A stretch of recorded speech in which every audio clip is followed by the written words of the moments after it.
Yeah, the technical difficulties are usually reserved for Marty's podcast. Yeah. And it's almost always my fault there too. I'll give it a second and let some people get on here. I got it takes a little while to like work out the nerves. So the first couple episodes, I would hit that live button. And then like as soon as it said it was on a broadcast, I felt like I needed to do introductions and all kinds of other stuff. And then I realized I'm like, the audio stuff I can trim. So it like doesn't matter. And I was like, so for the visual end of it, I was like, I should let some people get on. So all right, there we go.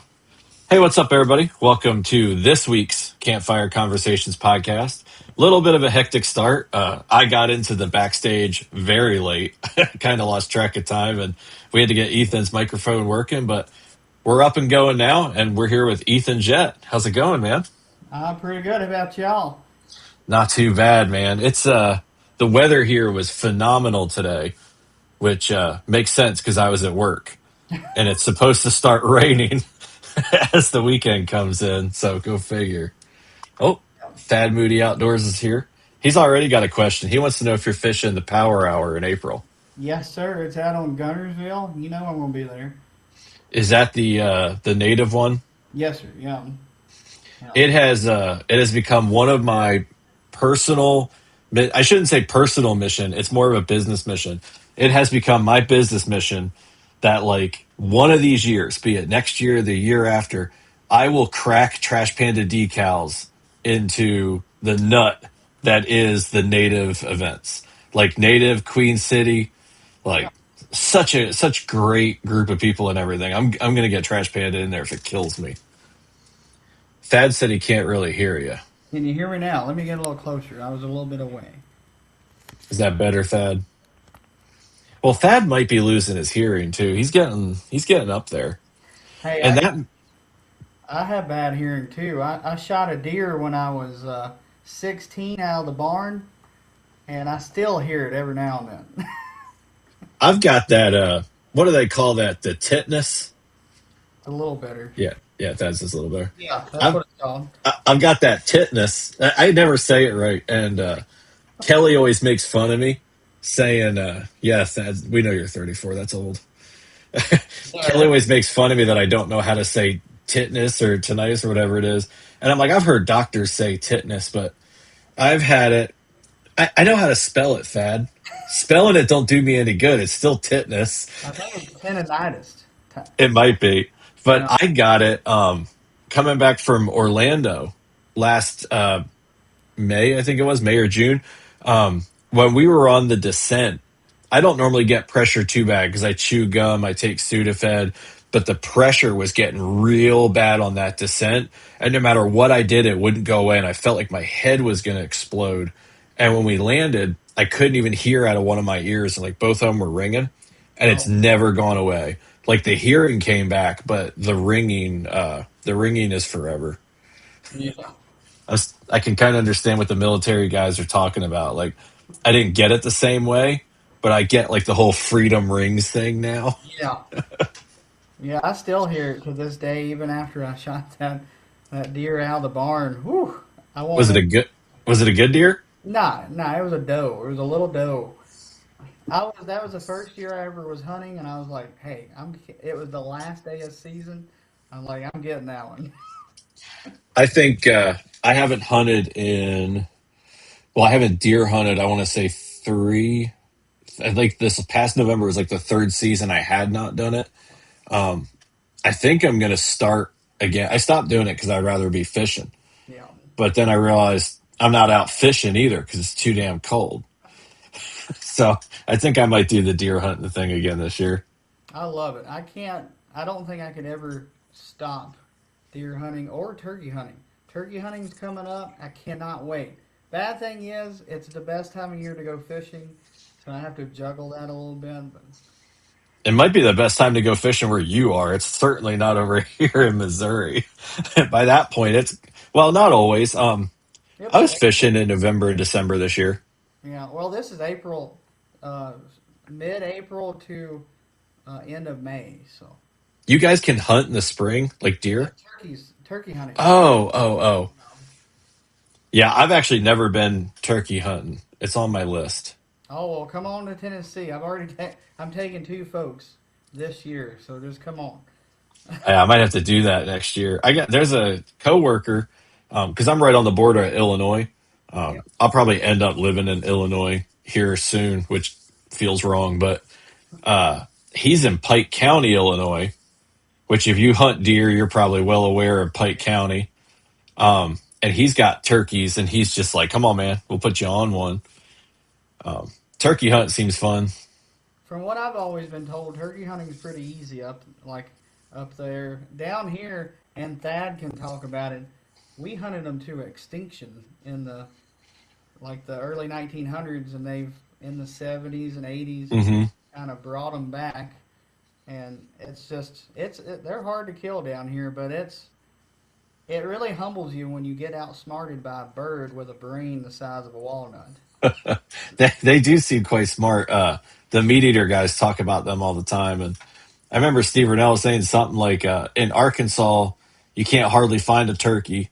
And all the Arkansas people are pissed, and then up in Wisconsin, they kill like 50,000 a year. Yeah, yeah, exactly. If you listen to all the armchair biologists here in Missouri, we ain't got no turkeys either. But I see them, I see and hear them damn things every time I'm out. Yeah, I don't know yeah. what these guys are talking about. Well, last year or 2025, there was a big what's it, cicada hatch, and from what I've been reading is this year we should see more because they've the poults had a lot of good food, and so their survival rate was a little bit more. It's kind of crazy. I've always read, and Thad can confirm or deny. It's like they have like a 5% chance of survival. Yeah, it's like the odds that one of them gets to be like a Jake Yeah, is like somewhere sub 10%. Like it's some crazy number. You ever listen or follow that guy, Wild Turkey Doc, I don't think I on have. like Instagram? That dude is like just phenomenal amount of knowledge, but I think he said it was something like 7%, something like that. Yeah, Odds of one being born making it to that point. yeah, And so I don't know. I gotta imagine. I've never had wild turkey, but I gotta imagine it tastes better than the butterball at the store. And yeah. I like wild game. It definitely has a more a gamier taste, kind of, but it's not bad. It's all even deer. Everything wild game goes down to how you make it. How And you how you treat it. Yes, yeah.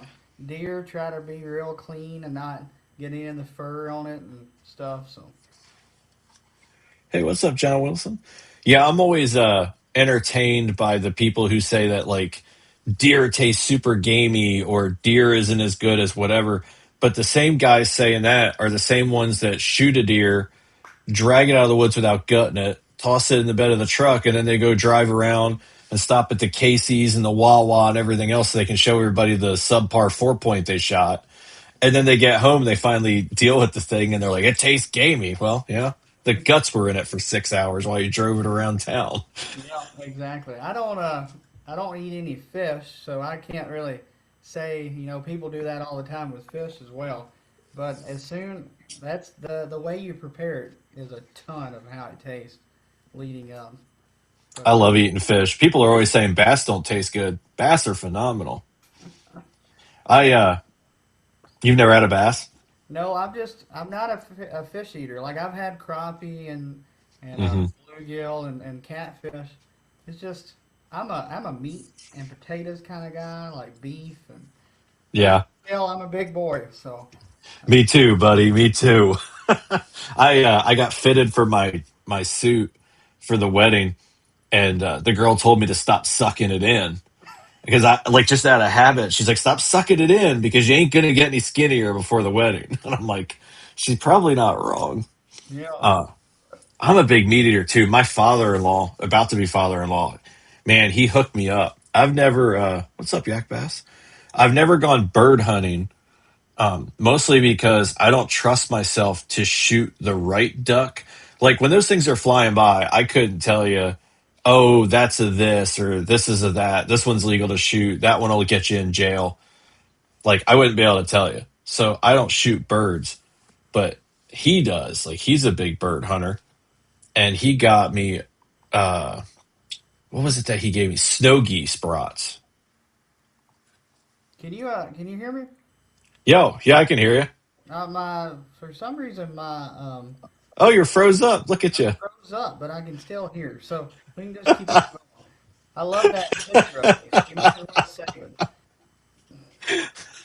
I'm sorry, it just looks funny. What's gonna happen? Oh, is it Uh, still froze up? I tried to disable it to see if it. What? Hey, this is a podcast, so Yeah, it's fun. What's gonna happen is it's gonna stay like that, and then all of a sudden it's gonna unfreeze and scare the shit out of me. yeah, it won't be But like my nose or something. he got me snow geese brats, and one of them are it's labeled jalapeno popper, and I cannot wait to try those things. Yeah, I love Can me you some jalapeno can you pop. still see the comments? Yeah, I can see. That's the weird Okay, part. perfect. All the comments are popping up. You're moving, but I'm just stuck. It's This is been an evening of technical difficulties. That's okay. yeah. What's crazy is I never have this issue. Marty, I'm always on Marty's podcast, clean as a whistle. Like, That's because Marty's a pro. yes, Marty is a pro. That's Though I will say, I use the same service as Marty, so I'm not giving him any of the credit for being extraordinary. What's up, Alex? yeah. So, tell me how the fishing has been, man, because you got me, you're my kind of dude. You got me all pumped up last Saturday. I was like getting my morning coffee, and you posted a video with like Freebird. I think you were on your way to an event. Yeah, I was home, I was on my way to Tennessee Bass Nation on Nickajack was when that happened, and what was it? I got in the truck, and as soon as I started it up, it started playing. I'm like, this is just magical right here. This is, and then that day you go out there and you catch a 20 and a half or 20 and a quarter right off the bat and you go from 8 o'clock to 12 o'clock without getting a single bite. So that's how that goes. Man, that just hurts because you get that real hard burst of adrenaline Yeah. at that 20, and you're just like, I'm on them, and then there's nothing, and you just want to take a nap. Well, see, I don't know if it's just me or everybody else, but I have the worst luck leading up to a tournament. The weather will be awesome. And then all of a sudden, there will be a cold front the day before or that day. And if you're familiar with any of the Tennessee River system, we have Florida strain, F1 strain, and Hmm. they do not like the cold. They will shut down in a heartbeat, and it just gets tough. Everywhere around here, it just gets absolutely tough. And that's what happened on Nickajack. We got out there, which it was kind of the perfect storm. So Nickajack has always been one of my favorite lakes because it's kind of hidden gem between Chickamauga and Guntersville. You have those two powerhouse lakes, and you got Nickajack, and it's always been kind of a hidden gem in the fishing or on the Tennessee River. And sadly, the 2 weeks before that tournament, a guy caught the new state record out of it. 15, Oh no! 15 pounds and 8 ounces, something like that. Ooh, what a fish! Yes, absolute giant. And of course, you know how everybody is. Oh They yeah, block out. So there was boat. I have never in my life seen as many boats out there that I saw that weekend. And then the weekend before was the Bassmaster Kayak Championship. hmm So sadly, we had all the kayakers out there, and you know how we are. We find the hidden spots. yeah. I think it was just a combined, just tons of pressure in areas that don't see a lot of pressure, and it just completely killed that bite for me anyway. Some people absolutely crushed them. Man, you just know those bass like that. There's like say Monday is the day that the big one gets caught, and all the fish are just going about their business, and they're all laughing. They're like, "Haha, look at Paul. He got snugged up by the aliens." And then all of a sudden, like the next day, they're like, damn it, Paul, because every boat in the state and surrounding states is now there trying to find Paul again. And all these other fish are just getting the crap beat out of them. Yes, exactly. I've often wondered if and it'll never happen. So it's one of those things you think about as you're casting line after line and not getting anything. I've always wondered if I caught a new state record or some kind of state record at one of my honey holes or like one of my local lakes somewhere that I go all the time, would I even claim it? And I don't think I would. Like I think I would document the weight, document the inches. Like I think it would be enough for me to know. I'd like to think that if I caught a 15-pound bass, it would be enough for me to be able to say to people, I caught a 15-pound bass. Here's the proof. I know it happened. I'm not telling you where it was. I don't care about the record. But man, you just don't know till you're holding that thing. Oh, I can tell you this: if I caught a state record or a world, everybody in their mind would know about it. I Oh, if mean, it's a world record, I'll blast that. I'll blast that fishery all day long. you know, if it's a state Let record, I'd let them everybody in their mind. I don't care.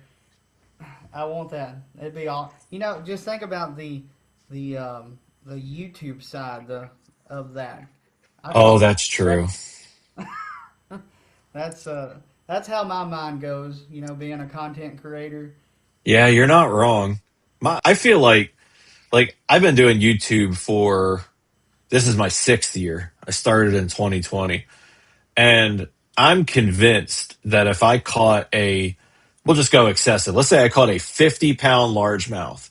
I'm convinced my content wouldn't even take off because I'd post that 50-pound bass and everybody would go, it's AI, or they'd be like, it's Missouri, nobody cares. And my traffic wouldn't even go up. That is the possibility that you have to worry about. Oh, what did Kayak Jack say? Just tell them I caught it. Oh, that's funny. Marty, you fish a Nico rig? I did not know that. Yeah, Never nobody knew that Marty Hughes fishes a Nico rig. never would have guessed. I tell you one thing. I don't know if you've watched my Facebook page at all. I've been holding the Bass Bait Madness. Yeah, you've had a couple of them. Yeah, well, so it's kind of following along the lines of the March Madness, the NCAA tournaments, and, Hmm. and you go on there and I have different matchups per category, and the categories are a little weird because I had to when I thought of this in my head, and I'm like, oh, it'll be easy, it'll be fun, and then when I really started to get in the details, I'm like, oh crap, this is not as easy as I thought. But they so the premise of it is it's soft plastics, power fishing, finesse, and top water, and then I have four different baits in each category, and they go head to head with the other two baits. So it's just like a regular tournament. Hmm. And it's been a blast seeing everybody's comments, and Marty gets on there on the finesse. I added the Nico rig just for Marty. I knew he would love it, and so that's the only reason why I added it. And there was no surprise. He got on there, comment. He was the first one to comment. You know what I'm throwing? Yeah, Marty. It's a good example of like I'm sure you've done it because I think we all do it. You watch some video and you see a guy just catch a ton of stuff, and you're like, what he's throwing, I gotta have the same brand, the same blah blah blah. I have the same stuff Marty throws because Marty gave it to me. I still can't catch a fish on that thing, and it's not the Nico's fault. It's Steve's fault. But I got super frustrated once. I was at Mark Twain Lake, and I told Marty, I said, I tried that Nico. I said the fishing was tough. I couldn't get anything going. I welded it to my hand, and I'm like, every other cast, that thing's stuck in rocks. I'm like, the fish just don't care. And then Marty had to explain to me that the bluegill grab it and swim it into the rocks. He's like, fish are picking it up. They're just the wrong ones. Oh, you're back. There we go. I Uh, was playing with it. So Yeah. Bob asked, would they make you kill it? He was talking about like the records where he's seen some people say that they had to kill it to get an official weight. So the answer is like I don't know that any state actually has a law where you have to kill it to get an official weight. I think the problem comes down to is a conservation agent available? Do they have an official weight on them they can bring to you? Do you have to take it to like the tackle store that's got the official thing? So when it comes right down to it, the survivability for the fish that are actually certified on scales isn't always great because sometimes it's going to be super fast and it's going to happen at the lake because a conservation agent can do it, and other times you've got to transport the fish, and a lot of times I think guys are putting them in like live wells on their bass boat. Maybe the thing survives, maybe it doesn't, but I don't Yeah, think anybody specifically says you have to dispatch them. I think the 15 pounder on Nickajack, it was killed sadly, because What a there's shame. research on it. TWRA is wanting to like get species sampling from them, and if that's Um, on here, he can probably comment a lot more on the process because I know he's a biologist. that's a very good point. Yeah, Thad would know. Yeah, and was it? I know the funny thing about that bass, it has never been caught before. At least by judging by the tearing of the mouth, there was no signs of a hook in its mouth. It makes you wonder if it just got lucky enough to get caught by anglers that are like gentle and care and all that stuff, No. or did that thing really just so like we talked about turkeys and how rare it is for them to live to a certain age. That's like there was a turkey I heard about in some report somewhere where it was killed and the biologist confirmed that it was 9 years old. And Wow. like for a tom to live to 9 years old is like unheard of. To Yeah. think about a bass growing to over 15 pounds and never getting hooked Yeah. is wild. Yes, and it's even wilder what they caught it on. It was a green pumpkin chatterbait fishing up shallow. So it wasn't like they were out deep on live scope and that fish has never seen a bait before. It kind of makes you wonder, and everybody watching, you can comment. You kind of wonder how many 10 plus pounders have your bait went right by and they never eaten. All of them, because I've never caught one, and I'm convinced they were there.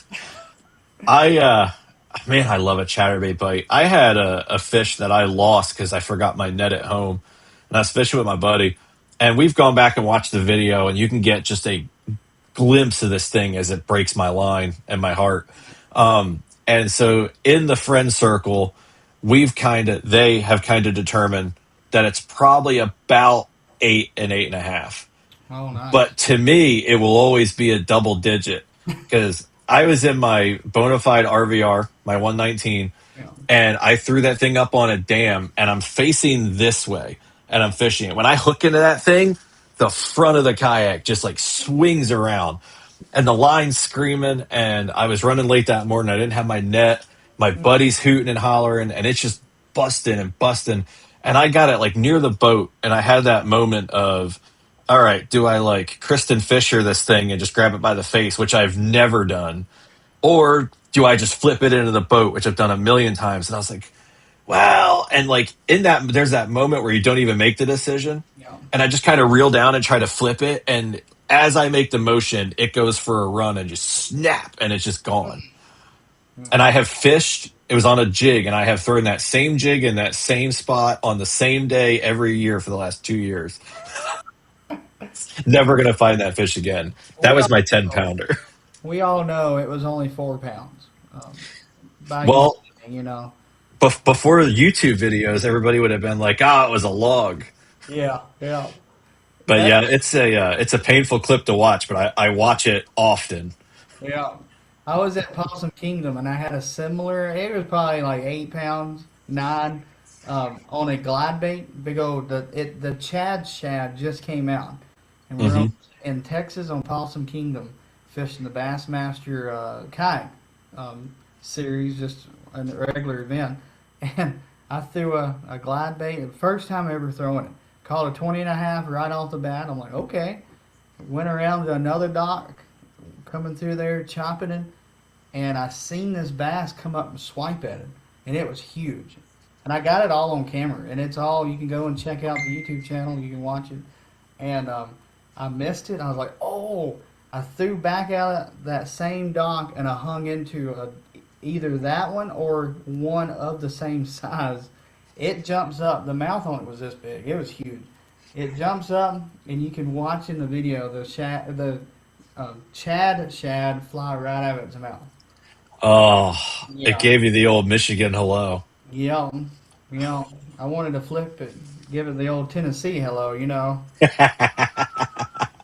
I think every state calls it that. Yeah, Like I always heard it called the Michigan hello, but I've heard Michigan, Missouri, Tennessee. I think everybody calls it that. yeah. Well, here in the South, we're a little bit too nice to really say it. So, Yeah, bless your heart, you know? yeah, bless your heart. That's exactly. You'll never meet a woman that can cut you as deep while being nice as a southern grandma. Yeah, yeah, They will hurt your feelings and you won't even realize it for like 7 to 10 business days. exactly. You'll just be driving down the road and you'll be like, "Oh, oh." I've heard my grandmother talk about people, and it'd be right to their face, and it sounded like she just loves them to death. And these are people from away from here, and it's like only us truly knows she was just bashing them to kingdom coming back. Yeah, it's funny because I grew up in like the Northeast. So in the Yeah, Northeast, you've always got the stereotype of people in the South are dumb. People in the Northeast are super smart. People in the South are dumb. But people in the South seem to be having all the fun, and you guys are the ones that can insult people without them realizing it. yeah, Like all the best food comes from the South. All the best weather is in the South. New Jersey has nothing except for sadness and Wawa. That's yeah. like it. And from what I hear, Wawa has entered like sadness. It's not even quality stuff anymore. See, I always thought Wawa was a Florida company, like they were down, and so they're up Okay. there too. Yeah, so Wawa actually started in New Jersey, right Oh, where I grew up, and it never expanded past New Jersey, Pennsylvania, and like maybe like Delaware, Virginia. Like it stayed right in that little bubble. And then they opened like one in Florida. And if I remember correctly, it's because the owners and like the family retired to Florida, so then just went ahead and opened one. And I oh, was so mad because I couldn't all the places I've lived, I've never had a Wawa except for New Jersey. And then as soon as I left Florida, they opened one. yeah. It wasn't near where I lived, but it was in Florida. What's up, Charlie? That kid, man. I Yeah, assume you've met him at the events and stuff because you guys fish a lot of the same stuff. He's one of those kids that like his name is kind of on everybody's radar, yeah. but in a few years, he's just gonna be like the name. Yeah, he'll be a Ewing miner and a um what's a Jackson ore. He'll be like that. Yeah, Yeah. it's it's gotta. I wonder. You know what, Charlie? You can answer because you're in the comments. Does it ever like get to you like a pressure because all of us as like adults and anglers and stuff, we're always talking about how fantastic you are and how big a name you're gonna be. I wonder if we ever put pressure on you without even realizing it. Like maybe he feels like the spotlight's on him when he goes to these events. He's got a cool YouTube channel too. So and if anybody's in the comments, check him out. Yeah, definitely go check out Charlie. He's been making products and stuff too. I think he's working on one for Marty. Okay, yeah. Oh, they have a Wawa in Ohio. Man, they're getting all over the place.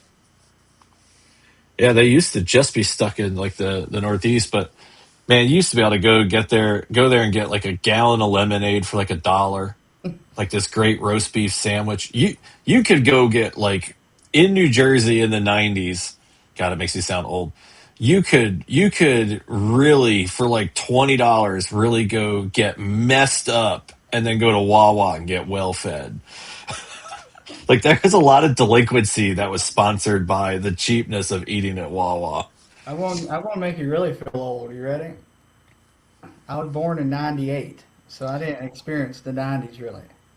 Yeah, I was born in '84, and it gets harder to remember what age I am every year. Like, I couldn't tell you right now if I'm 41 or 42. I'm pretty sure I'm 41, but I can't remember because when I turned 40, I felt like I was already 41. All I know is my fiance is in her 30s, so Well, yeah, I'm marrying young. I turned 28 on March 10th, so about almost a month ago. Getting there. Man, I Yeah. can't even remember being 28. I was talking to my dad. We were catching up a couple weeks ago, and we were just talking about like when I moved out of Jersey. It was like 2006, 2007, something like that. And we were just talking about how much stuff is like time has passed or whatever. And it's just like it's not. It's just a whole different lifetime. He's like, "Do you even feel like the same person you were like when you?" I'm like, "No, I don't even remember that guy." Yeah. I was born. I looked like I was born in the '60s. That's Hey, funny, that gas. I felt really old when I went to my mom. My mom's a teacher. I went there and was visiting some of her kids, and they came up and asked, "Were you born in the 1900s?" And right then, I was like, "Oh my gosh!"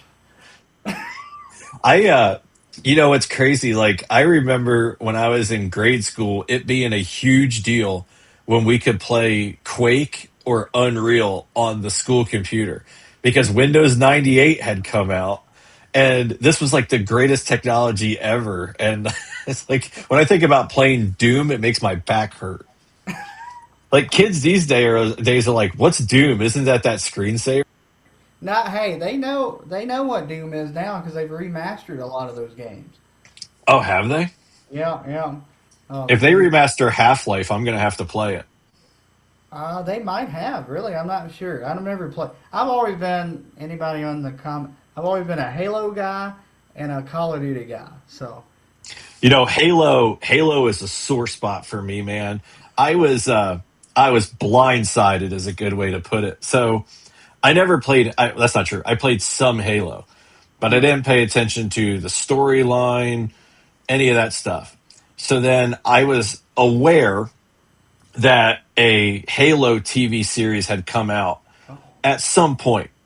Well, I decided a couple months ago, it was this past winter because it was cold. I was like, I'm going to watch the Halo TV series. I didn't Google it, I didn't research it. I just started watching. I'm like, this is pretty cool. And I'm like, it's kind of odd how hot I think Cortana is because she's not real, but, Homegirl's kind of got it going on. hey, And so I got sucked in. And so then I asked Kelly if she wanted to dress up as Master Chief and Cortana for Halloween. That didn't fly. Didn't tell her why. But so what got me though, and why it's a sore spot is it just ends. They just never finished it. I know. So when you watch the last episode, you're like, oh my god, the next one's gonna be great. And then you see it's not there, it's not available. So I went to Google it to see where I could watch it or when it was coming out, and I started finding all the Reddit threads. Yeah. And I was like, and then it not only occurred to me that I was screwed and I was never going to see the rest of it, but I didn't. There was all these people that hated it. They're like, good riddance because it sucked. And I'm Yeah. like, I thought this was freaking awesome. Like, did you guys see the graphics on Cortana's ass? Like, what could possibly be wrong with this series? Yeah. So I'll give you a little. I know this is kind of a fishing podcast, but It's a whatever. you know, This is a sitting around the campfire podcast. We go anywhere. the reason why a lot of people hated it is they were like me, the Halo fan, like the game fans. If you never Hmm. played the games and played and watched Halo, you loved it. Now I loved it just because I liked it because Cortana, for an example, as well. But you know it. So it's like two different timelines, and everybody hated it like that, and it is stupid. I love the show, and the season two at the ending, it was getting good. I won't Oh spoil it yeah, for anybody. If you haven't went and watched it, it's on Netflix, I think now. yeah. I think that's where it was. Yeah, Amazon. It was on Amazon Prime, and they got rid of it. So hopefully, if God willing, they will redo or start it back up. Netflix or somebody will buy it. It was a really good show. I hope so. And if they don't like multiple timelines, they really shouldn't watch like Game of Thrones. They'll Yeah. be all kinds of confused. Well, Game of Thrones is all the same timeline. It's just kind of Well, sort of. They bounce around, but like yeah, it's all the different. Yeah, I guess it is. It is all the same timeline. There was some stuff where they went back in time, but yeah. yeah, But you're right. It's all the same timeline. see, with Halo the show, it was I'm going to sound like a nerd, so sorry. You have the blue team timeline and the silver team. The movie or the TV show is silver, The game is a blue team, and it's the team that Master Chief is on. Like it's his Spartan team. So Yeah, I could see if you had played the game how it would really mess you up. yeah, it's completely. So really, if you're gonna watch that TV show and you've played the games, completely forget everything in the games. This is a whole different universe. Just So be warned though, if you start watching that show, Cortana will have you looking at Siri different. Like you'll watch a couple episodes of that, and then you'll just be driving down the road and Siri will be like, take the next right, and I'm like, yeah, I bet you do want me to take the next right, don't you? She'd be like, what can I do for you today? I'm like, well, have you seen Halo? yeah, Oh, that's funny. Yeah, the I don't know. We kind of go everywhere on this podcast, man. I was talking about Bigfoot and aliens. The one episode. Where do you stand on Bigfoot? you know, I'm not a believer at all because, and here's one the reason there is so many cellular cameras in the woods nowadays that if he was out there, we would have had a picture of him. Now, let It's me possible. let me rephrase. I do think he might have been real, and he's just extinct now. But the all the cameras out in the world, I have 5 cellular cameras on my property on 15 acres, surrounded, watching all the deer and turkeys, and I've never gotten any pictures of them. Well, we know you don't have Bigfoot then. Yeah. Unless I'm Bigfoot. I just like to believe that he's really is the hide and seek champion. I just I think it's impossible for him to be real now in this world, in this day and age, unless he's living out way up in Alaska in like the remote wilderness or somewhere. But I just don't. You know that whole TV show? I can't remember what it was called. Was it Chasing Bigfoot or something like? Yeah, something like that. They, That show did so much bad for yeah, anybody who wanted to believe in Bigfoot because they're like, "Do you hear that?" And it's like, "No, you're making shit up." Like, we want yeah. you to find Bigfoot, not be entertaining. That's literally a mountain lion screaming in the distance or something like. Yeah, you got these people who like grew up in California and have never seen a turkey, never seen a deer. They eat tofu and then they go out into the woods and like, did Yeah, you hear that? And it's like, yeah, that screaming you think you hear is literally a deer. yeah, Like and it's not they like do that. same thing with these ghost shows. Is they'll like they'll hear something. Did you hear that? The Just like the only ghost hunting shows, man, they fascinate me. So originally you had Taps with like Jason and what was it, Grant? And so that came out, and I got sucked in. I'm like, these dudes take it so serious, ain't messing around. You had the dude with the tattoos, and he was like an ass kicker looking dude. And you're like, these guys just seem so genuine. Then yeah, Ghost Adventures came out, and at first I'm like, these clowns don't know shit. yeah, But then by the time it's over, you start watching the Ghost Adventures guy. You're like, he's actually getting into shit. And he's like, do you hear that? And I'm like, I do hear that. And he's like, yeah. hey, demons, it's me, your boy. But like that, man, I believe way more in the ghost than Bigfoot. But them I do shows too. had me sucked in. I believe in ghosts, and I've had some out hunting. You can see some stuff every now and then, and I do believe in ghosts. But Bigfoot, I don't think he's alive anymore. If he is, we've already found him. I don't like walking to the stand when it's dark. I know what every one of them sounds are. Yeah, I know what's in those woods. I don't like it when it's dark. Shit creeps me out. Or then like you finally get out there and you're sitting in the tree stand and you're like, what is that? Like what is making that sound? yeah. I'll tell you what, the funniest I've ever been or experienced hunting. I was heading to the tree stand, and this was during bow season. And in the state of Tennessee, if you really read the rules and regulations, you're not supposed to have a pistol with you, even for protection, like self defense. But so I didn't have my pistol with me, and I was literally climbing. I clipped my bow into the pull up rope, and I took 1 foot or 1 step on the ladder, and a coyote hollered probably 20 yards behind me. I'm pretty sure I skipped about 5 steps up. I climbed it. I should have recorded it or something because I could have broke a world record climbing up that tree. You're like the fighting games where the ninja can jump like 30 feet. You didn't even touch a rung. You're like, up I go. Yeah. Don't you guys have bears, like a lot of bears in Tennessee, don't you? In East Tennessee, we do, but not around here. For everybody watching, I live in Middle Tennessee, the Marshall County area, and we don't have any bears. We have a bunch of coyotes and bobcats.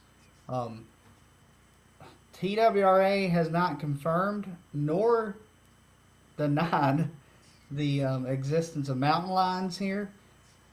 We have a property over that we leased that my buddy, his uncle has, and I've seen some cat prints that are really big.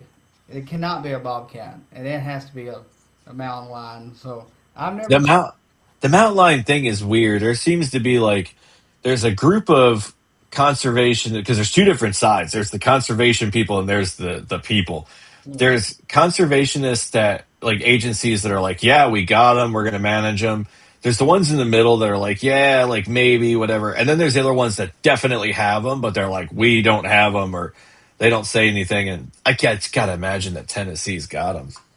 yeah, I would say we do. Um, yes, I am planning on doing a tutorial. I've uh, I've got a lot of stuff on my plate right now. But be on the lookout on the channel. I do want. So if anybody, Trey asked, would love for Ethan to do that tutorial that he was going to do on Marty's show about filming from your phone. So anybody watching that don't know, I edit every video on my phone. I use LumaFusion. It's an awesome device or awesome app on your phone. It's a total editing software. I think it was $30-ish to buy it, and it's a one-time payment. You know, you get the Adobe. What is it? I can't remember the name of the Adobe software. It's Is it like Lightroom? something like that. It costs you $20 a month, and if you're not making money on these YouTube channels, it gets expensive fast. And then Hmm. iMovie I think costs as well, if I'm not mistaken. And I just found LumaFusion being cheap, and it's awesome. I definitely recommend using it. But I am going to film a tutorial on what all I do, and I'm trying. So here's the struggle with making videos on YouTube. You want to do what your audience wants you to do, but you also kind of want to make it entertaining. And that video I can see being very um, boring. I got to figure out how to film it. My general approach is piss on my audience. Yeah. I just kind of make what I want to make, and I Yeah. figure they'll watch or they won't. Like I love the audience, but I've just kind of always I just kind of make videos for me. But I watched that podcast. I was fascinated when I heard what it was going to be about because, and I think this is because I'm older. I can't edit on my phone. Like I don't think I could edit on an iPad. I just can't do it. So like I've got CapCut and some other stuff and I've got Instagram edits and like sometimes I'll do a reel with like a template or something on there. But man, when you get an actual timeline into that thing and you're trying to edit and scrub and modify, it makes me want to bash the phone against the counter.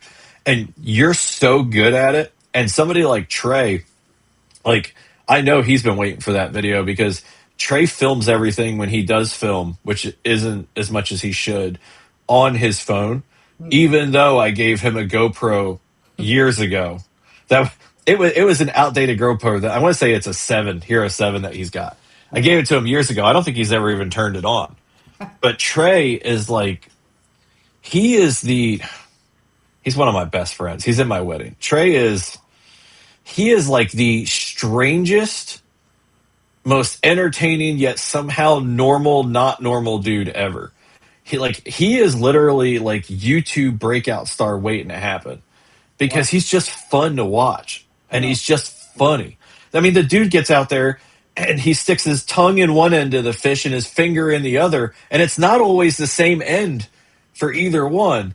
And it's all about like dominating the fish or making it longer on the board. I don't know. He's got something about if you press on their butthole, they relax, and then you get more length out of them. But if you press on my butthole, I'm not relaxing.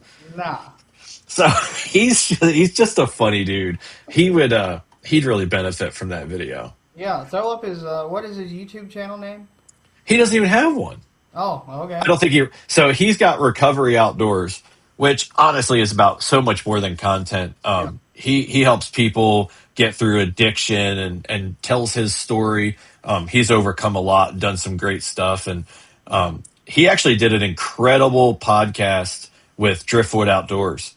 Okay. And I go back and listen to it like once a year because it's really, really good. And I'm a little jealous that he was on there. But so he's got Recovery Outdoors, and I know he's got it on Facebook and I think Instagram.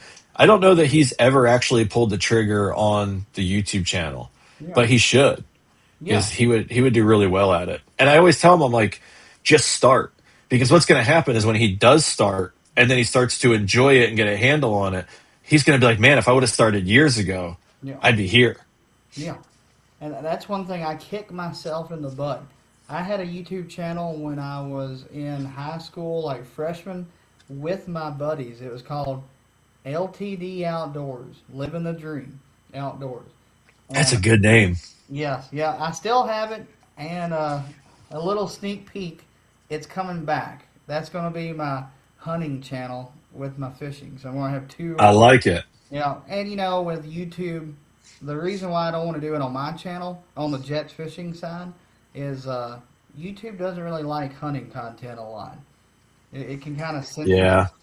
So I want it to be standalone, but I want to go back and watch my adventures when I get older and relive that. But anyway, um, it is YouTube or well now I done forgot what I was. um, well, thanks, Steve. There we go. No, yeah, you were saying you would because we were talking about like if he starts now, Yeah. he's gonna wish he would have started then. And that's one thing I wish I started back then was the kayak fishing adventures and stuff. Because you look at Greg Blanchard's YouTube channel, uh, Hmm. some of the like Christine Fisher, they all Alex Rudd. Alex Rudd, yeah, they what is Creek or John Dalton, uh, Yep, Creek Fishing Adventures. they all started when there was not a ton of fishing content on YouTube, and look at them now. They're all full time doing it, and nowadays it's so saturated. YouTube is, it's hard Hmm. to break out. But Trey, you really do have a niche that would be Yep. really good because people are can relate to that. Having addiction and stuff, people eat that up. Oh yeah, and it's one of those things like it, when you if anybody out there's thinking about starting YouTube, so like one of the best suggestions I could give is one that I got from Yak Motley. He makes videos down in Pensacola, Florida. And I think that Luke from Outdoor Boys might have even touched on it at one point when he had the Cats and Carp channel. You know, you never want to compare yourself against everybody else. So like Yeah, I look at like Luke as a great example. That dude doesn't even make videos anymore. And he's got like 9 million followers. yeah, And he got there slowly over time, but nobody sees the grind and all that stuff. They just see where they got. And the point I'm making is you don't want to compare yourself against the other people and you want to make sure you take in your own milestones. yeah, So like people don't realize you can see a lot of people out there with 1,000+ subscribers on their YouTube channel. yeah, Some of them have continued to grow. Some of them have stalled. But of all the, and they'll tell you when you hit 1,000 subscribers, they'll tell you the number. So when I hit 1,000 subscribers, it was only 10% of the YouTube accounts created that people upload videos to ever make it to 1,000 subscribers. So if you think about how many accounts there are and how many people make videos, 10%. So even if it takes you a while and you crack that 1,000, man, if you're sitting at that 1,000 or that 990 today, take it in because you're in the 10%. It's a grind. yeah. It is absolutely, and somebody that knows that grind really well is who just commented, Andrew Blair. He That has dude is the whole reason I have a new kayak. He's a problem. he has an awesome channel. I don't know if you know this, but I do watch him. I do too. Like, Yeah. I see all his videos. Well, not all. I see the majority of his videos in the group chat before they're even like finalized or out to the public. And when he drops them, I still watch them. And like the best part is I'll have people send me because they know like to fish and stuff. They'll send me reels, and they're like, "This guy's hilarious," and I'm like, "Oh, look, it's Andrew's reel again." Yeah, he does have some just absolutely great reels. Actually, I've been wanting to do some of them, but I was like, oh, I don't want to copy him. My wife says the same thing. I got no shame in copying him. If he hits something that works, I'll copy him all day long. Yeah. In fact, I filmed a walkthrough of my Titan X, and I ended up changing some stuff. So I kind of wanted to redo the video anyway, but I went back and watched Andrew's again, and his is so much better than mine that like I scrapped it. Like I'm gonna refilm it. I'm like mine sucks. I could not get to an edit that I actually liked. Oh, there you go. Big old compliment from the Well, Blair thanks. Bear. That means a lot coming from you, really. It does. I, I'm gonna start calling him the Blair Bear. That just came to me. The Blair Bear. He you ever see that meme? It's the clip is from Couples Retreat where Vince Vaughn's looking at the other guy and he's like, "You're a problem. You're a real problem." That's Andrew. I made one passive comment about how maybe I was considering possibly thinking about maybe considering like so removed getting a Titan X. And within 5 minutes, that dude's photoshopping me into pictures where I'm sitting in a Titan X and I got a big bass and I'm in a Titan X and he's taking pictures of me and my PWR and he's replacing it with a Titan X. And I was like, you suck. Have Now you? here I am. I do love the Oh, where's the PWR? The PWR went to a new home. It had to because I bought a Titan. I've been I've always been a Hobie guy, and I love my Hobies. But the new Bonafide XTR, it is, it's definitely drawing to me. I Have just you gotten one? no, I can't bite.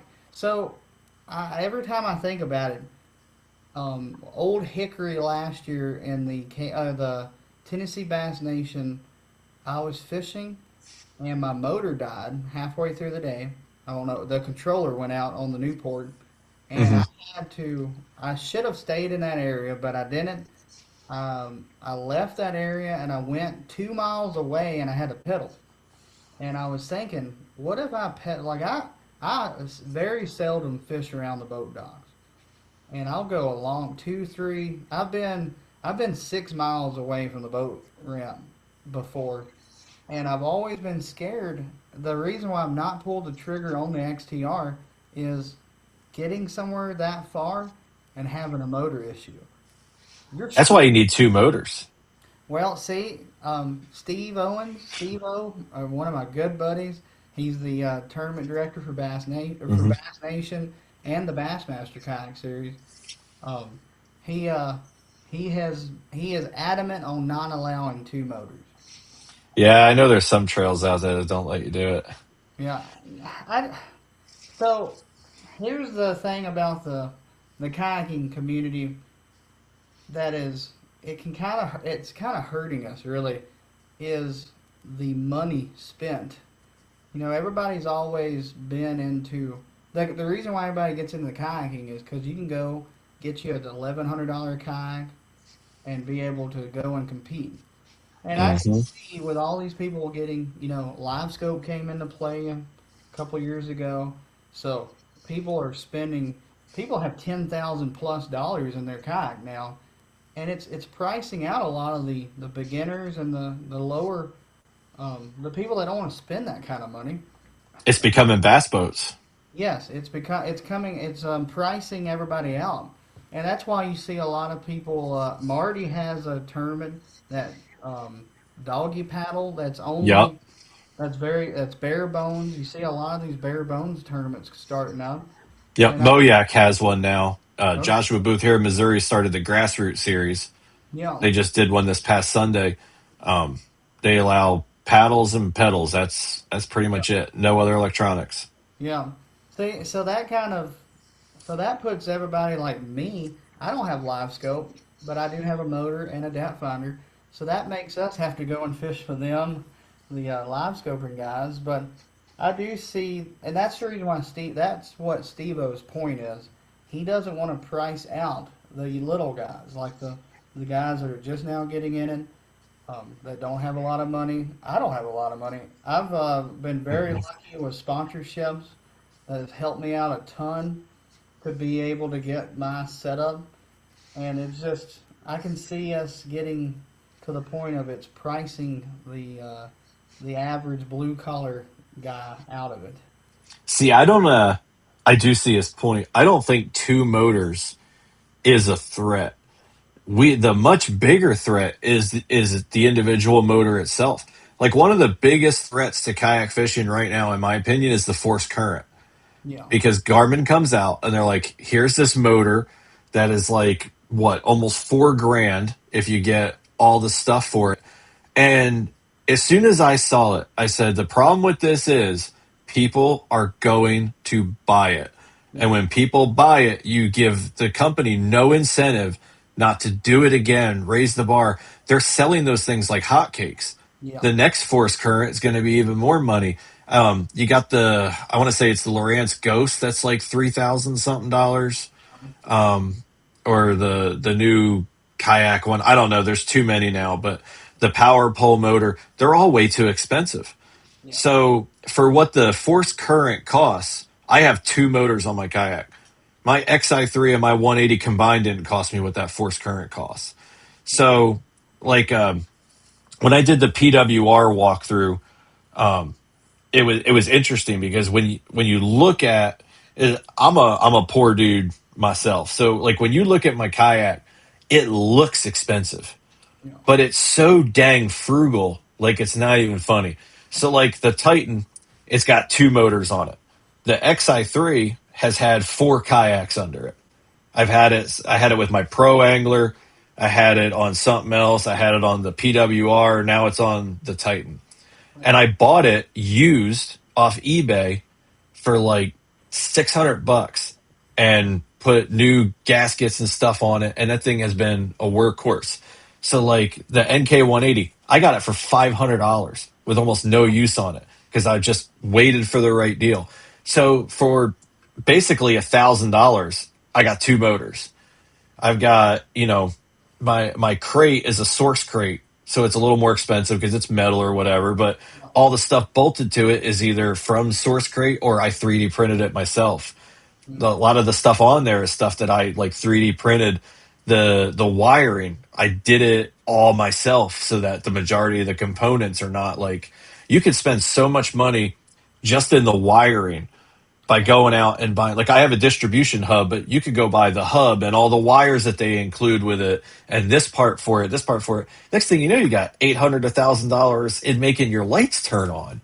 yeah, And so I do see Steve's point. And if I remember correctly, KBF still does not allow two motors. yeah, So I get where they're coming from because I do think on the surface that the majority of kayaks that have two motors are probably the kayaks that are more like, and I don't think his has two motors. I'm just going to use an example because everybody knows it. It's more like Austin Hoover's, like his XTR.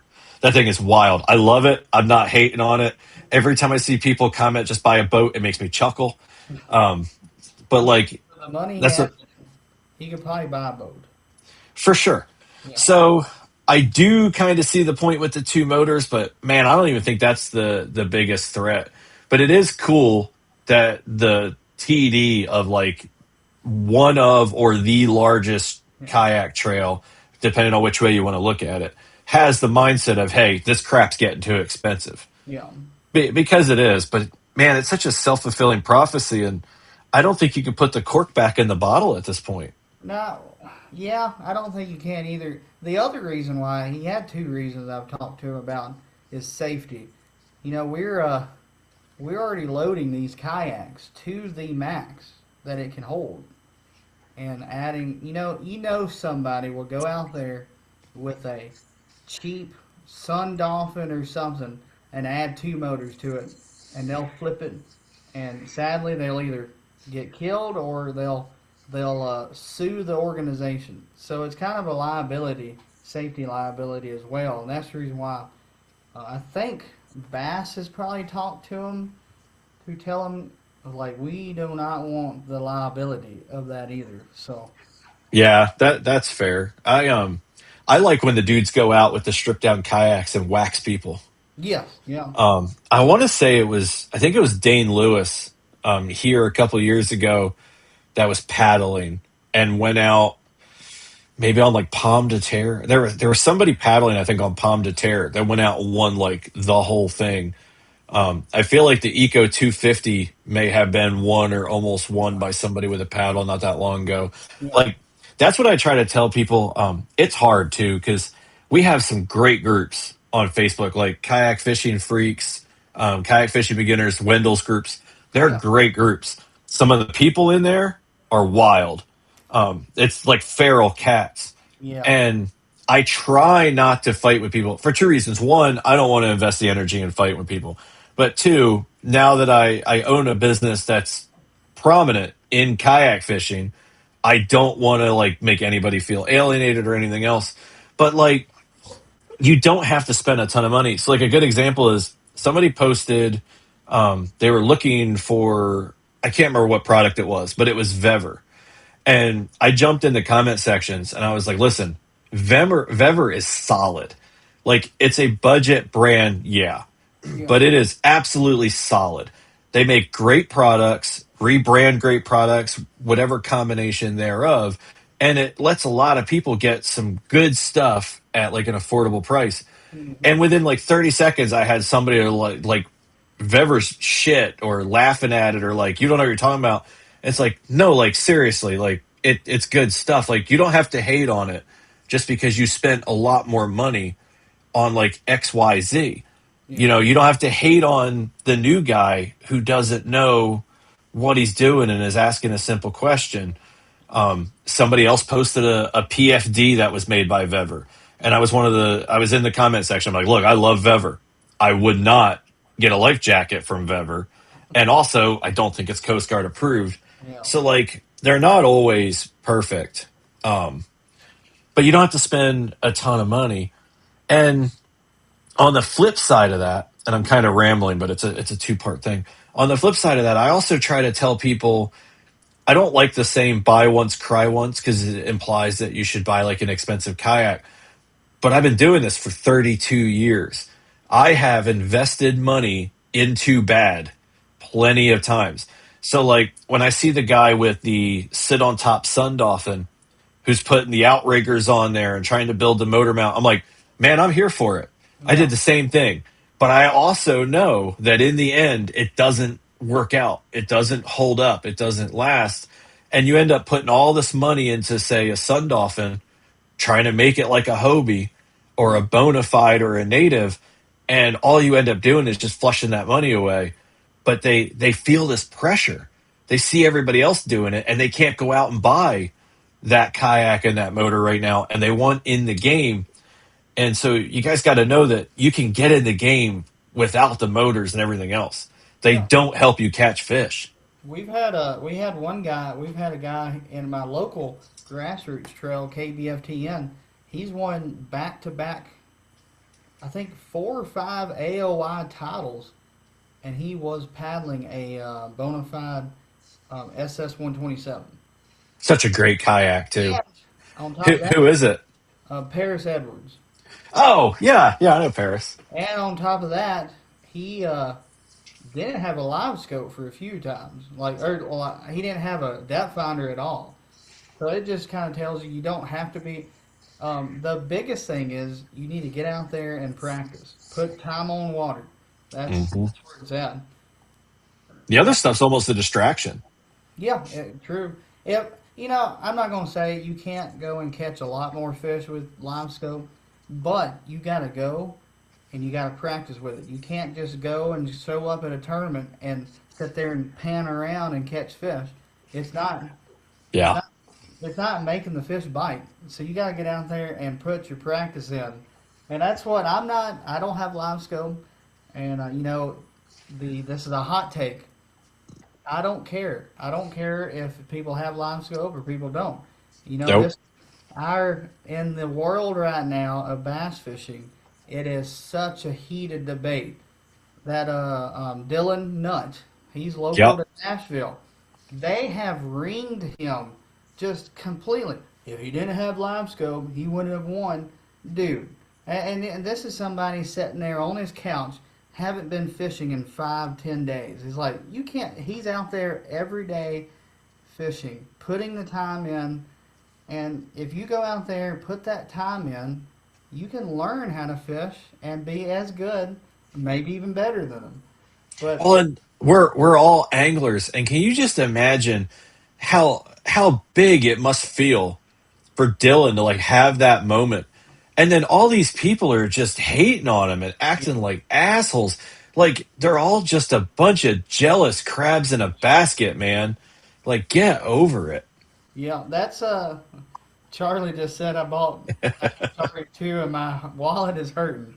I Uh, bet it is. My wallet's hurting just thinking about it. so I'll with this live scope debate, I was telling my dad earlier actually, there's three types of people in this world. There's one that's too poor to buy, and they want to Hmm. fuss about it. That's me. Yeah, that's me too, pretty much. Second is people that are just will not learn how to use them. Like they can buy it, but they are just dead set. I will not buy it. It's not fishing. Hmm. Staring at a screen's not fishing. And then the third people is a combination of the two. That's too poor and will not want to learn how to do it. So that's really the people that are fussing right now. It's just the people that don't want to put the time or money into learning it. Yeah, people think that the live scope is going to be like that scene in what was that Vietnam movie where he's like, I like the smell of napalm in the morning. Oh, oh, I can't think of it, but remember they're like in it is now. yeah, and it's like, oh baby, sucky sucky $5. They think that's what the live scope's going to be like. You're just going to get out there and turn it on. The fish are like, oh shit, let me get up in that boat. Like it don't. It's just a tool, man. And all these people that are arguing about the forward facing sonar, it's no different than when 2D came out Yeah, or the first depth finder came out at all. yeah, It's always been this way. And people, what gets me is the people that want live scope banned. It's like we're so far beyond that because that conversation should have started long before LiveScope ever came about. Like when side scan came along, 2D came along, there was always going to be these next steps. And I'm not going to like it when the guys are out there wearing the goggles and they're not even looking at the water or anything because they don't need to. They're just in like this augmented reality, live scope, whatever. But even that, like, there are literally people who grab a spear and get in the water. They can see the fish and they don't always succeed. yeah, So what the hell do these people think the live scope is doing? yeah. And I know a lot of the debate is we just get to watch them watch a screen. But what do you watch when you watch the Bassmasters or the MLF? You're literally watching a guy. Yeah. So, like Yeah. what? What So are you he, bothered? You can't stare at his ass anymore? Like, what's the he's difference? staring. Either he's staring up, looking at the water, or he has his head down. That's the only difference. Yeah. Like, there really is no difference. Hell. I mean, look at football. People will go to a football game or watch a football game and sit through, there's more commercials than there is game. Yeah, And they sit there and watch that and they don't care. But God forbid this young kid goes out on the water and looks at his screen and uses it as a tool to catch some stuff. yeah, And I think the bans are silly. I think the partial bans are silly. I think using it on some lakes and not on others is silly. Like yeah. I don't get it, man.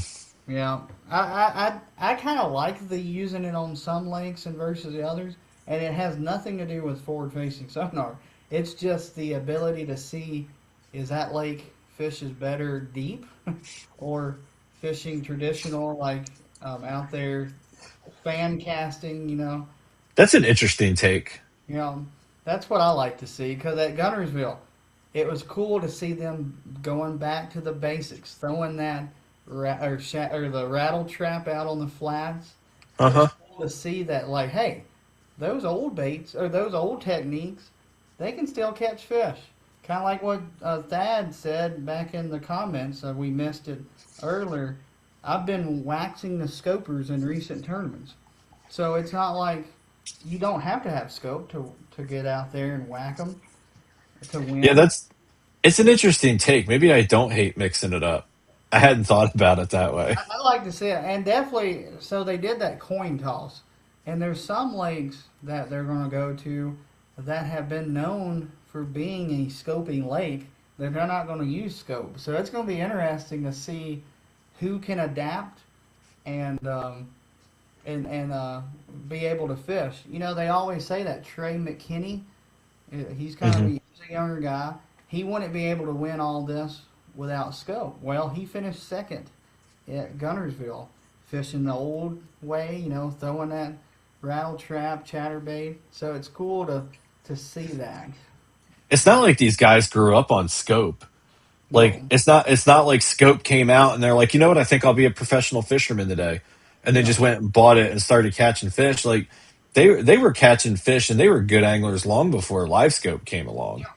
Like that Dylan guy, he's been fishing around here on Priest, Old Hickory, just whipping up on people. Him and his brother. His brother's a college angler that just won the college championship. Oh, And that's awesome. they won the Bassmaster. He won the classic, and his brother won the college classic or whatever you call it. And That's like Eli and Peyton Manning, man. yeah, yeah, exactly.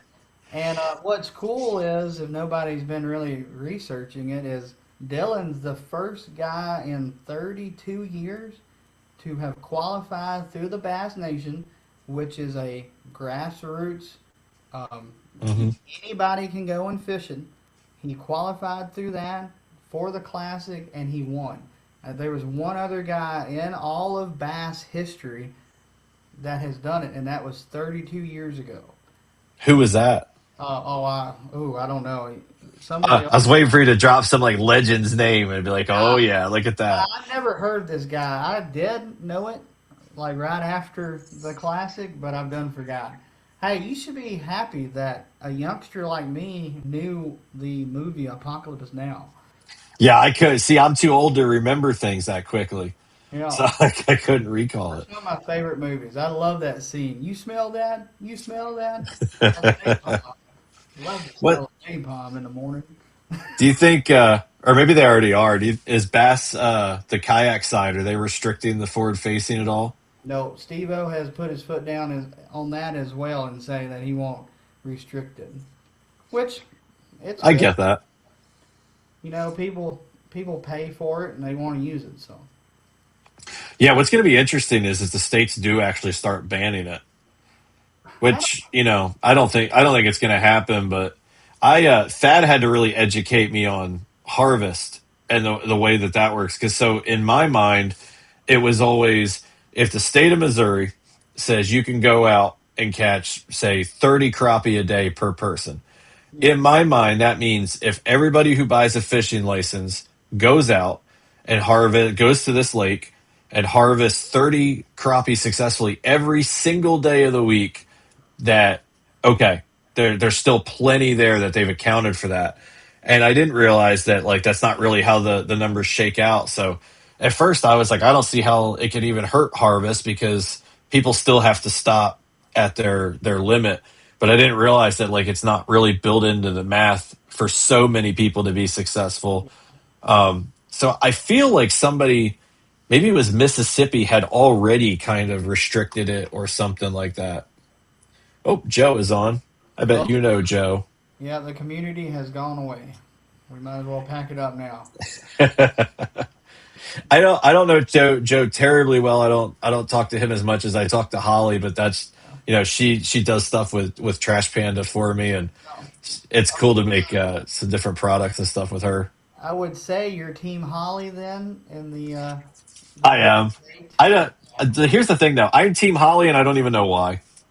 I know. I just Team Holly by default. So we're actually Joe is the tournament director for this event, but TITA or CAST, which is Kayak Angling Society of Tennessee, that's the governing body of the local grassroots trail in Tennessee. I won't get into too much detail, but we're having a state championship fundraiser that is for the championship in October or something, and they're having a team tournament. Well, my team is with Holly, Jason Cassidy, and Chris Walters, and our team name is Operation Epic Fishing. Oh, that's awesome. But Holly, so we are officially Team Holly now. So Trent, if you're watching, I did make the stickers. Uh, Joe, I'll not too soon from now, and Holly already knows. I'm not going to spill the beans, but the sticker side of things, I might be able to crank a lot more of those out for you in a much easier manner. Charlie said, but think about it, how many of the people with scope are harvesting bass? So yeah, this is going to be a really unpopular opinion, but not enough of them. yeah, Because I'm real big. Listen, I subscribe to the Alex Rudd school of thought. If you want a good fishery, you got to harvest bass. yeah, Like you have to, and the science backs it. Thad has said it. I never harvest bass when I'm fishing in tournaments, obviously, because it's CPR.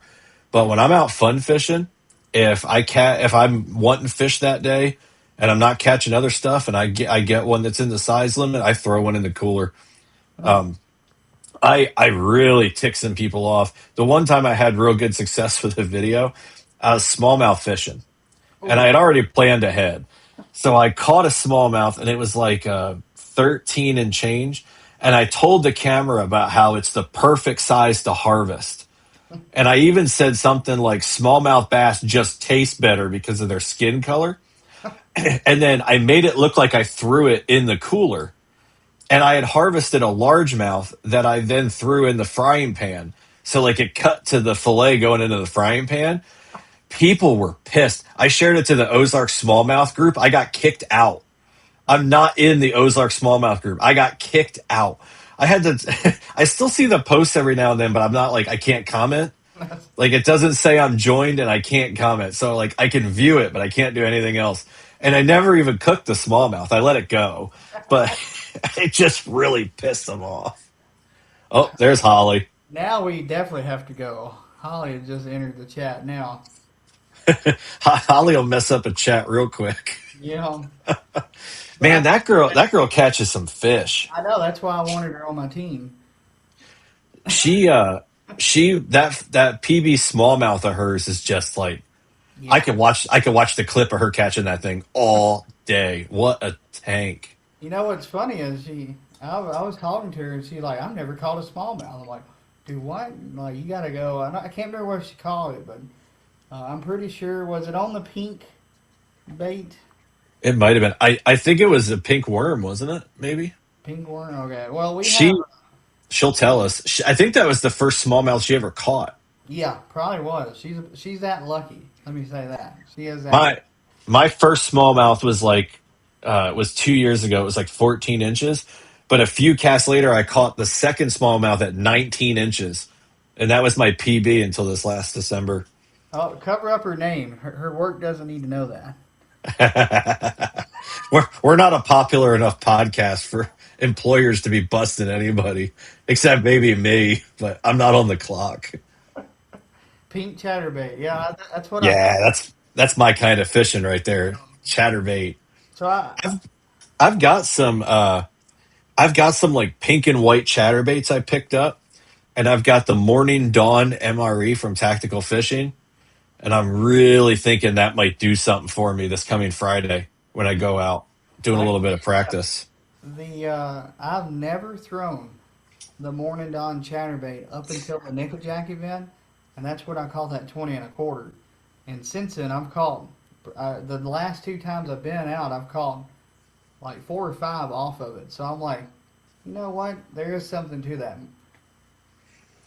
I I here's a sneaky little combo. People are gonna think I'm nuts. They also think I'm nuts because I'll throw a chatterbait in the winter. But this is one of my sneaky little things I don't typically show the camera. A coleslaw chatterbait with a morning dawn MRE. hmm, It is a weird combo. I tell you what, especially early in the morning, they love that thing. yeah. I just I don't know what it is. Ethan ain't cheating on me. Um, I'm sorry, Rory. It won't happen again. I'm sorry. But I do. I don't know the cold slaw, and I'm surprised I've enjoyed throwing the pink so much. I'm a very head-minded fisherman. Like I have to believe in my head that that color will work, and I just can't. It's hard for me to use the coleslaw. It's just I See, I think when I look at the coleslaw, I think of pulled pork. That's what makes me think they'll want it. yeah. Coleslaw and pulled pork, man. Um, it does make me hungry thinking about it. I haven't. I uh, I'm the king of just weird ass combinations too. Oh, Like sometimes I'll just take like a green pumpkin chatterbait or something, and I'll just start looking through plastics, and I'm like, what is something nobody else is gonna do? One time I had a black and blue chatterbait with a bright yellow and green chart, like this weird kind of green charty. I want to say it was monster bass. It was like black. It was a paddle tail. It was like black on the bottom, yellow in the middle, and then like green chart on the top, back, and into the tail. It was the stupidest looking combination you ever saw. I caught like 40 bass that day. wow. I couldn't believe it. I was like, this is stupid as shit. The next time I went out, I tried it again. It's never worked since. Not once. But it worked that day, and nothing else was working. So, Getting into the weird combinations, I think a bass will eat about anything in the world just because of the new trend in bass fishing. The dicey, the fuzzy baits. I hate that thing. I refuse. There's no. It looks like a koosh ball from a dollar store. I cannot bring myself to try it. There's a future video on Jet's Fishing Adventures that's going to be fishing the dicey, the fuzzy baits, and you'll want to watch it because I have some funny stuff planned for that video as well. Are you going to side by side the koosh ball? I might be going to the Dollar Tree. I might.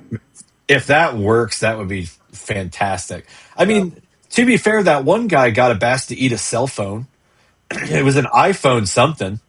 And then there was another guy who made a topwater bait out of like a Lego, and yeah. it ate that. I mean, they're opportunistic. They'll eat anything. Hey, Joe, I did invite you, but you said, "Oh, I can. I'm the tournament director." Well, and to be fair, Holly's biggest critic as far as like Holly versus Trent is Joe. Yeah, Like if we're being fair, I though, got. I love the way he trolls her posts, where he'll be like, "I didn't consent to my rods having pictures taken of them." Like the way he trolls her post cracks me up. Yeah. I have caught one on paracord while camping. That's Hey, funny. actually, if you're going after gar, that's how they catch them. They catch them on rope. No shit. Yeah, they tie the line to this piece of rope somehow, and they actually the gar will hit the rope and they get their teeth tangled into the rope. It's almost like a noose, like a tooth noose. Well, yeah, because their teeth are real small and jagged, and when they get in Yeah. there, they can't come out.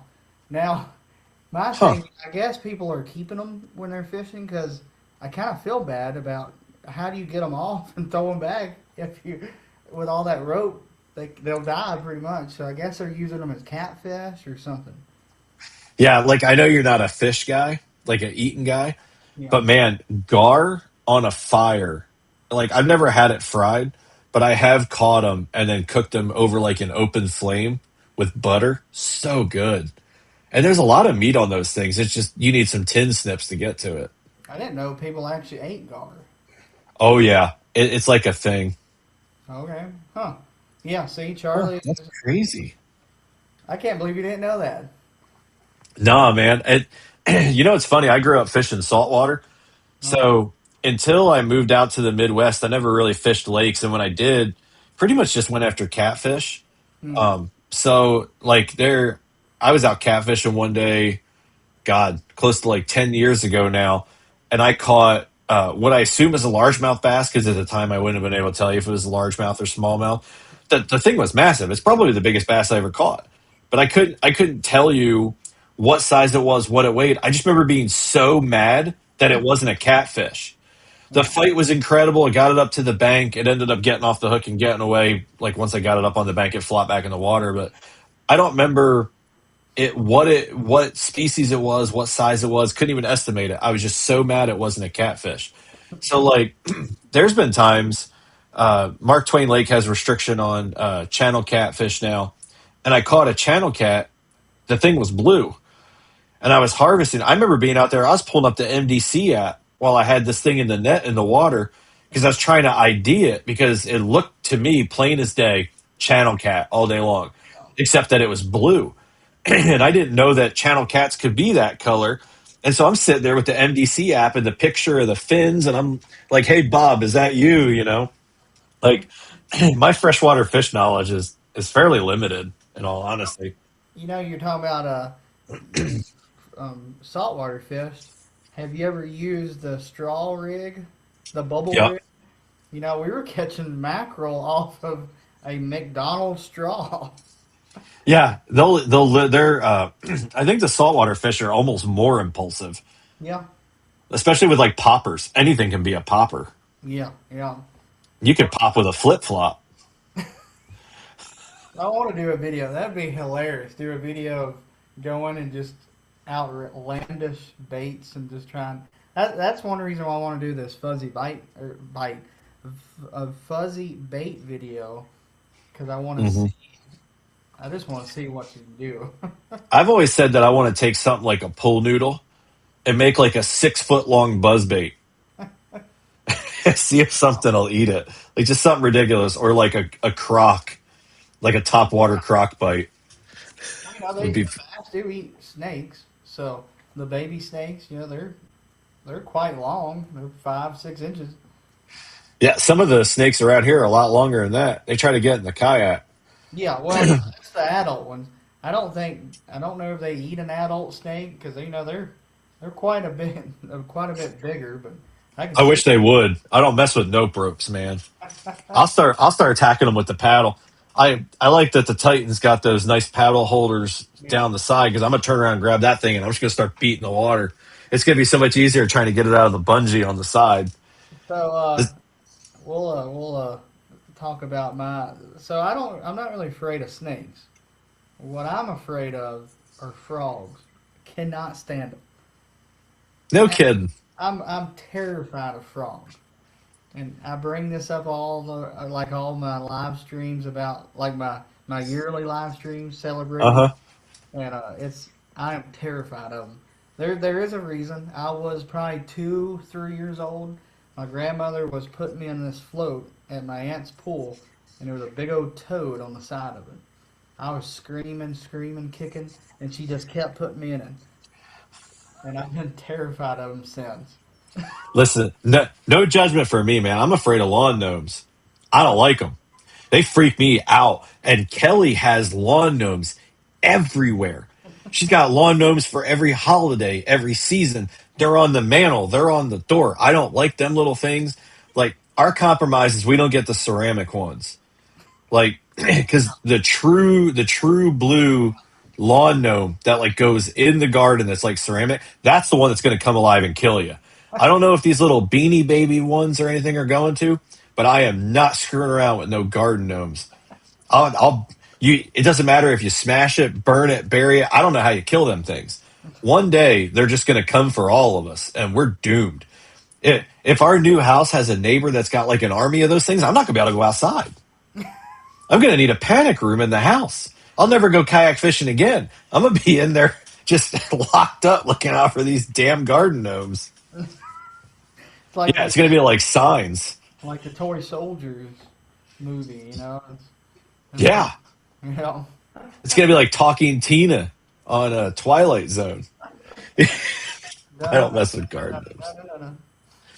Man, we've been on for an hour and a half. That flew by.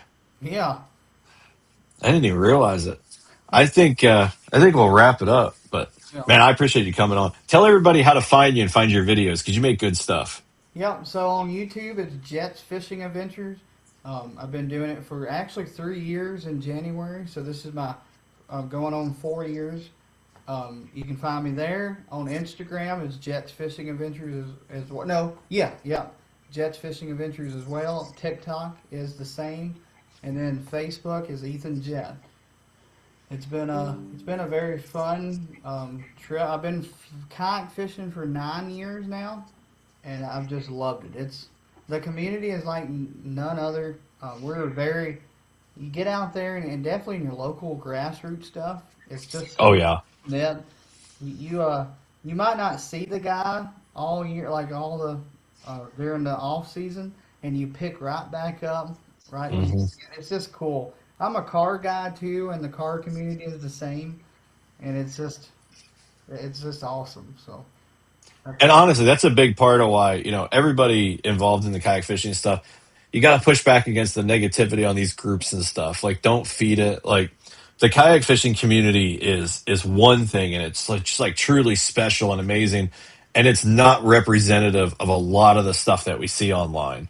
yeah, And a lot of the people that get in those groups and they hate on you and everything else would say a word to your face, like yeah, out in public or anything else. And hell, most of the guys talking smack on the new guys and being hateful in those groups don't even go out and do anything community wise. Most of them are just mad that other people got stuff going on. So yeah, and that is something I've noticed too. Is like you got a lot of those people like they'll raise Cain and stuff, and I've never seen them. It's like, who are you? Like, like why do you feel like you can voice your opinion in that way? You don't fish yeah. any tournaments, and it's Well, just there's a guy. I think he's from over your way. I'm not going to say who he is, but I can't remember exactly where he's from.